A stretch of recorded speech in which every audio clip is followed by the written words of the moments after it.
Good morning. Well, it's morning for me anyway, so hello. Before I get started, please like and subscribe. Please share my channel. Please comment whether you agree with me or not. I do appreciate all of your comments. Thank you very much for being here. Today I'm going to get started right in with what I want to talk about. A lot of the things that I share come from in the morning. I usually get up. I've been trying to not get right on social media first thing in the morning. I've been trying to just stop first, and I don't want to say meditate. I'm not to the point of meditating yet.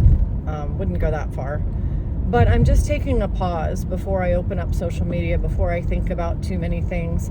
I heard there was someone who was posting a video one time who said, take the first 5 minutes of your day to just breathe and go over who you are, like remember who you are, fill yourself full of light, fill yourself full of wonder, fill yourself full of all the love of the world and gratitude, and do that in your first 5 minutes of waking. So I've been trying to do that. It's not easy to stay off of social media. For some reason, that just is such an addiction. But I do look at Facebook right away, and I'm going to admit that to you in the morning. That's what I do. And so I'm trying not to look at it as quickly. But that's where I get a lot of my ideas, from social media, from opening up, usually Facebook. Just like to see what's going on, I guess. And I have a lot of news channels on my Facebook, so I look to see what's going on in my town. I look to see what's going on in the town that I used to live in. Anyway, what came up today was a whole bunch of people fighting over politics, as usual. Fighting over politics seems to just be the thing, and we're coming so close to the election now. It's the 30th of October. I have to say real quick that it's like 80 degrees outside here in Pennsylvania. I don't know what's going on with this weather, but it's been hot. But anyway, people were just, I think that Kamala Harris was in this town, was in Harrisburg, and she was doing her rally here. And you had, of course, you've got the sides, the teams, Team Red and Team Blue. And Team Red and Team Blue just have to fight each other. You know, one person says, yay, I was really happy to see her, and the next person's like, boo, she's this and this and this and that, and another person argues with that, another person calls them a name, and I mean, we're talking about full-grown adults here. Just name-calling, back and forth, and backbiting and fighting, and I think the word in America these days is division. I mean, we all know that there is division going on. So division is a thing. It's not a secret. It's not just in America. People seem to be getting angrier and angrier. COVID was a big catalyst for that. I really believe that when COVID happened, we all stayed in our homes and cozied in and accepted it at first until it was 2 years, and we're still wearing masks, and everybody was frustrated. Businesses got shut down. Politics took place. Different people agreed or disagreed with vaccines. They disagreed with over just about everything that had to do with COVID. People found to disagree. And that's where a lot of the division really came in, because politics and COVID kind of mixed together at that point and created a pretty big divide. And a lot of that brought with it lots and lots of anger, which turned to hatred against marginalized groups and targeting certain people, calling people demonic, calling people names, and it kind of stemmed from there. So that's my kind of evaluation of how the division really got. I don't think that it was not there before, but I think that it was ignited. I think that was just this real quick. I think that that COVID was like the catalyst for just an outbreak of tempers. And tempers were flaring after being locked down for such a long time and having to wear masks for such a long time, and then being given vaccines, which some people were fine with and some people resented. Again, differences of opinion. And the division, however, was not caused by worldly things. And I'll tell you why I believe that. In the Bible, I believe, okay, I'm going to try to remember what this was because I looked it up this morning. Luke 12:51. Luke 12:51. Jesus says that it isn't the world he said he didn't come to bring peace. This is what Jesus said in Luke 12:51. I didn't come to bring peace to the world, but division. Jesus didn't come, okay, let that sink in for just a moment. Jesus did not come to bring peace. You know, everybody's like, when Jesus was born, he was a little baby in the manger. Everybody's like, Prince of Peace. And okay, so he came to talk about peace. He came to talk about love. He came to talk about spirituality. He came to tell us to focus more on the spirit than we are on the body. He came to tell us to love one another and to put your own physical comforts aside for your neighbor. He came to say all that. But did he say that he came to bring peace? In Luke 12:51, he says the opposite. He said he didn't come to bring peace, but he came to divide.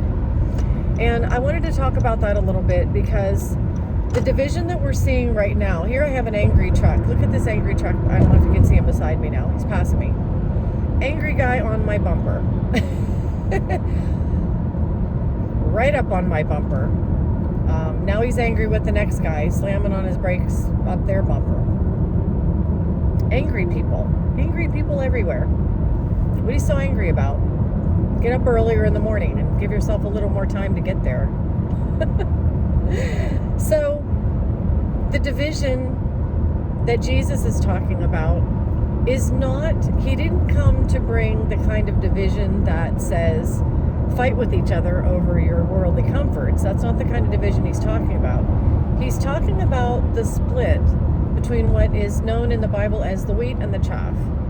The split between love and, I'm not even going to say love and hate, but the split between focusing on the physical and focusing on the spiritual. And there, I don't know how many minutes, I'm 7 minutes into my video and I finally spit it out.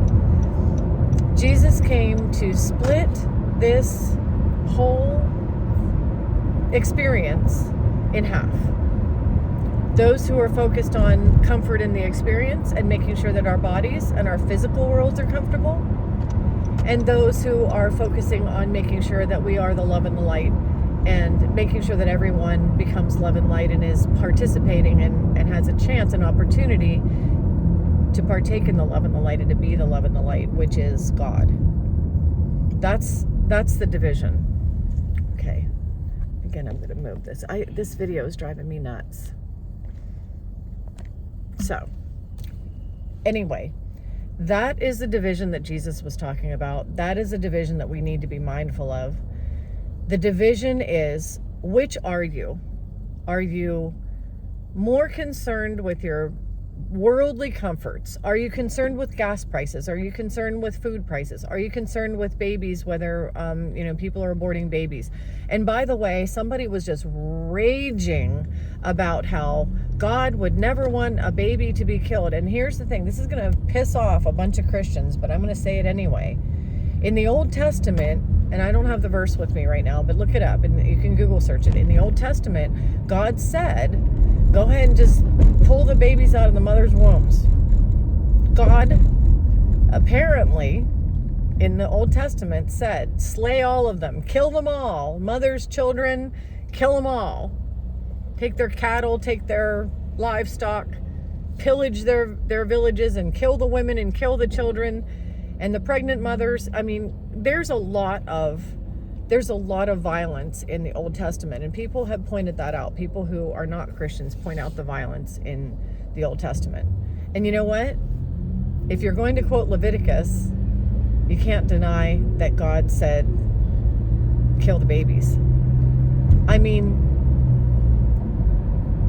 these are all things that are mysteries of the world, mysteries of this experience to some. But they're not mysteries of the Spirit. And the reason that they're not mysteries of the Spirit is because babies, and this is, I'm going to give my opinion here. I'm not preaching at you like I know everything. But in my opinion and what I know so far, based on my spiritual journey so far, babies are a soul, a spirit, a part of God coming into an earthly experience by being given a body. We're all given one of these. We're all given a body.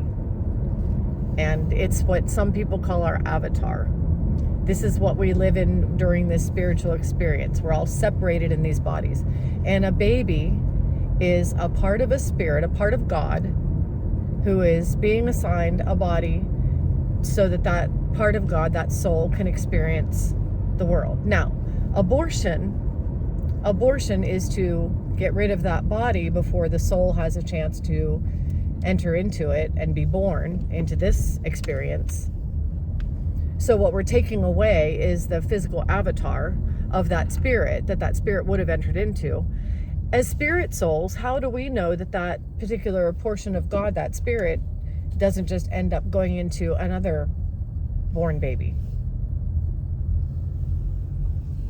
A baby who is born.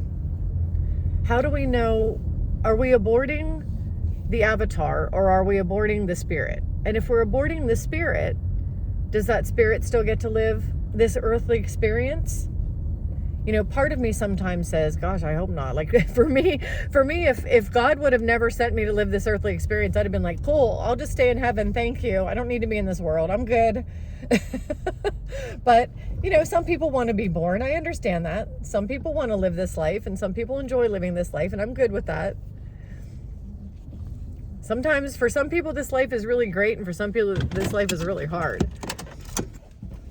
So, I mean, I'm not going to sit here and debate what abortion is, whether abortion is right or wrong, whether we should allow abortion, blah, blah, blah. I'm not going to debate that, but I am going to say that I have a spiritual perspective that says that the earthly body is our avatar that we're in, and it's not, I mean, science is starting to figure out that we are wave and light. And so this is an experience. It's like a vision, like a movie that we're watching or a dream that we're in. Those things are things that Jesus did talk about, because he told us that this physical experience is not what we're supposed to be focusing on. We're supposed to be focusing on what's inside, which is the God part of us. So the division is, are you putting more emphasis on your comfort of the avatar and how comfortable your avatar is in this vision-like, dream-like experience? Are you putting more focus on that? And are you fighting with people over how comfortable you are? Or are you loving people and wanting them to be part of the light and the spirit? And that's the division. That's the division that I believe Jesus was talking about. You can correct me if I'm wrong. Again, you know, one of the things that it kind of just hit me this morning. When I get on like Facebook pages, news channels, social media, when there are comments on there, I have been a little shy about coming right out and saying things to people like, stop focusing so much on your worldly comforts and, you know, focus on your spirit, or saying things like trying to help people see. I think the reason I haven't been saying things is because I don't quite have what Jesus would refer to as love in my heart for every single one of them. Until I actually can say that I'm not coming at them with any kind of anger of my own, I don't really want to project that. I don't want to say anything until I know that I'm saying it in nothing more than pure love. And right now, while I do really, really want people to see this, I do get very, very frustrated with people who don't. And with people, especially with people who are really, really mean to other people because they don't see it. I get frustrated with them. And I can't honestly say that I have lots of love for those people yet. I think there will come a day when I will, when I have that love in my heart for all of them, when I can see them, and I think that's something that I need to pray about, when I can see them as people who need to understand this, and when my mission is to help them, not to argue with them or try to, you know, not to roll my eyes and say, oh my gosh, are you serious? And, things like that, snarky remarks and stuff like that. That is not how I want to approach them. I want to be able to approach them in love, which is what we are told to do. We don't judge a brother. We don't judge anyone. We don't judge unless we have love. And until I do have that amount of love, I'm not going to get into those social media pages and start commenting anything that has to do with what Jesus said, because I want that to be coming from a place of high level frequency. I don't want that to be a frequency of attack. I want it to be a frequency of light. So I haven't gotten on and commented very much yet, but that's something that I probably will start to do. But what I was thinking today is that when Jesus went out there, he went out there in pure love. I mean, he had nothing but love. He was God in the flesh. I mean, Jesus was, that part of God that was pure, and he came to give that message of pure love, and he really, really cared about us. That's why when he died on the cross, he said, "Forgive them, Father, for they know not what they do." He meant it. He meant that. They humiliated him. They beat him. They stripped him of his clothes. They bloodied him, and they hung him on a cross. And he still said, "Forgive them, Father, for they know not what they do." He knew that they didn't know what they were doing. He knew that they were not connected, and they weren't on that wavelength. He knew that they hadn't risen into the light. He knew where they were coming from, and he felt bad for them. He wanted them to get it. He wanted them to join the light. So when I can have that kind of heart, and I mean, in this lifetime experience, I'll never have the exact heart of Jesus. Obviously, I'm not going to be that pure. Nobody can be that pure while we're here. We're always going to have some level of, frustration with other people, or, unkindness, or that just is part of the experience that we're in. But I'm going to try the best that I can to ask God to give me that heart. Jesus walked with that heart, and he was still murdered. They still took him to the synagogues, to the Pontius Pilate, and they killed him because he was sharing the light. And what he's trying to tell us in the Bible is we need to be ready to die for sharing the light. We need to be okay with that. We need to be okay with being mocked and humiliated. We're not their friend. We're not here to be their friend. And what Jesus was saying, when he said, "I didn't come to bring peace," he didn't come to be a marshmallow and to be all friendly and have everybody like him. He wasn't concerned with getting likes. Jesus was more concerned with getting light. He wanted people to be in the light, and that was what was important to him. And we need to, if we're going to follow him all the way through this thing, the Bible says that many will be deceived, even the elect, which means even people who were following Christ before will be deceived into sliding back into the world, and there will be people who will continue. Our mission is to continue to love even when we're uncomfortable, and even when we're not just uncomfortable, but even when we're being mocked, even when we're being ridiculed, even when we're being laughed at, even when people act like they hate us, and even when people go after us in anger and rage, we are still to keep that love. Wow, that's a big ask. But that's what's asked of us. As we're living in the world that gets angrier and angrier and darker, we are to continue to be the light, regardless. So if Jesus could go into these places, and it says, don't worry about when you're persecuted, and the people who are being persecuted will be the light, the people sharing the light. That's what Jesus was. This really got me. This was really crazy when I saw this verse. I read the verse, and I can't remember what chapter this was in, but I'll come on. I think it might have been in Matthew, but there was a verse that Jesus said, when you're persecuted, when you're dragged into the synagogues and into the places of leadership, and I'm like, the government and the synagogues, and I'm like, the synagogues? Yeah. When you're dragged into the what? The churches. It's going to be the churches, which is the false church of Christ, who will be persecuting the people who are of the light. People who are the false Christians, who are the religious people, who are hanging on to worldly religion and hanging on to their worldly comforts, and yet saying that that's what God wants, That's the Antichrist, and they think that they are the true Christians. They really do. They really believe, just like in Jesus's day, the religious leaders thought that they were the ones who were being persecuted. They were the ones who were the pure ones. They were the moral police. They were the ones who were, the kings and queens of morality, and everybody else was a heathen, and everybody else was going to hell. That's what they thought. But it was the other way around, and that's the way it is in the world today. The people who are the most religious and who are relying on religion but are still hating in their hearts are following a false doctrine. And they are the ones who will persecute the people who bring the message of Jesus, which is to live in the light, to love despite your discomfort, to not put your focus on worldly comforts. People don't want to hear that. People are filled with pride. They want their comforts. They're addicted to their comforts. They want gas prices to be low, and they want food to be cheap. They want life to be easy. They're addicted to it. And they don't want anybody telling them, look, things might get really, really, really, really bad, but you got to still love. They don't want to hear it. They don't want to hear it. Because when things get really, really, really bad for them, what they do is they blame and accuse. They point at other people. They blame. Things are bad for me because it's your fault. Things are bad for me. Things are uncomfortable for me. And now, wait till things get really bad. Wait till nobody has a home to live in and people are scavenging for food. And watch how bad that gets. And watch how many people blame other people for their misery. There will be people, though, that will continue to love through that. I want to be one of them.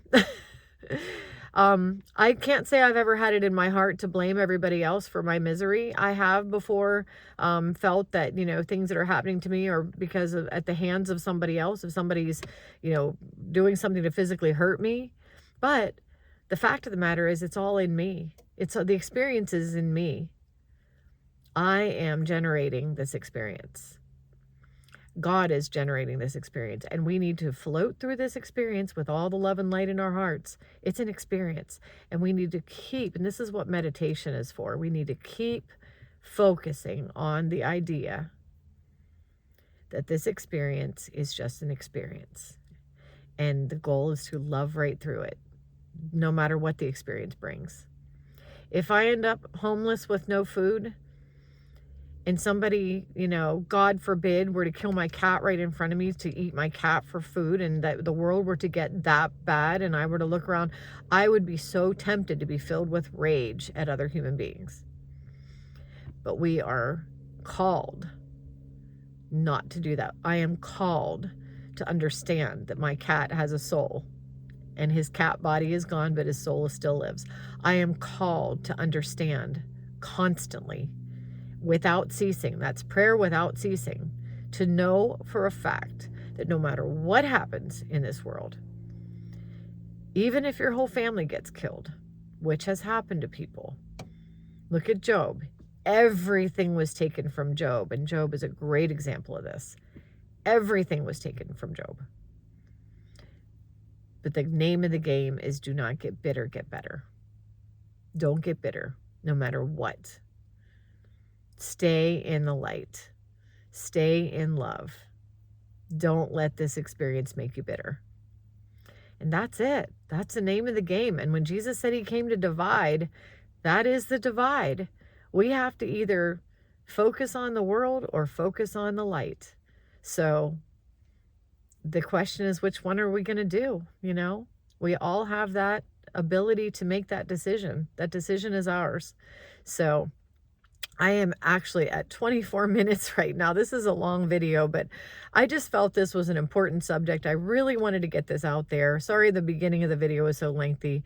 I'm probably going to have to put in the comments, just if you need to fast forward 7 minutes, because I tend to just kind of get warmed up in the beginning of my videos, but I'll try to get to the point because I think that would be better for the start of the video to just get right to it.